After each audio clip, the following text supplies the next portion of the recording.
শীতের আগমনী বার্তায় স্বস্তি ফিরতে শুরু করেছে নিত্যপণ্যের বাজারে। দাম কমেছে প্রায় প্রতিটি শাকসবজির। বিক্রেতারা বলছেন শীতকালীন সবজির যোগান বাড়লে আরও কমে আসবে দাম। সিম ছিল আপনার 300-400 টাকা কেজি, সেটা হচ্ছে 160 টাকা কেজি, 140 টাকা কেজি সিম। আলহামদুলিল্লাহ আরো কমবে। সিম তো 50 টাকা 60 টাকা হইব আর কয়দিন পরে। এদিকে বাজার চড়ছে মুরগির মাংস ও চালের। এখন ফার্ম মানুষ করতে ঠান্ডা সিজন, এর জন্য দাম বাড়ছে, কেজিতে 50 টাকা 60 টাকা বাড়ছে। আমরা কিনতে বর্তমানে 290, বেশি 310, 320। এই যে সিজন হবে নতুন চালের সিজন, তখন হয়তো কমতে পারে। তবে মূল্য নিয়ে মিশ্র প্রতিক্রিয়া রয়েছে ক্রেতাদের মাঝে। উৎপাদনটা হচ্ছে, তারপরে যে ডিস্ট্রিবিউশন চ্যানেলগুলি হয়ে বাজার আসছে, এই মাঝখানে কোথায় গিয়ে ইম্প্যাক্টটা পড়তেছে সেটা বের করা দরকার। তুলনামূলকভাবে আগে যে উদ্যোগতি ছিল তার থেকে আস্তে আস্তে নিচে নেমে আসতেছে।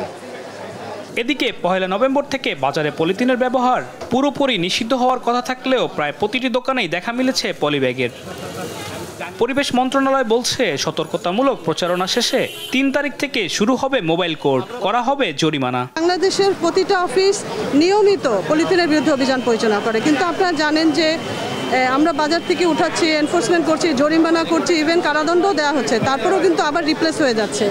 কাজেই এই জন্য আসলে এইবার আমাদের প্রোগ্রামটা হচ্ছে সর্বাত্মক। পলিথিন ব্যবহার নিষিদ্ধকে ক্রেতারা স্বাগত জানালেও বিক্রেতারা চান বিকল্প উপায় এবং তার সহজলভ্যতা। বাজার পর্যায়ে মনিটরিং করে পলিথিন ব্যবহার বন্ধ করা সম্ভব নয় বলছে সচেতন মহল। কারখানায় উৎপাদন বন্ধের তাগিদ দেন তারা।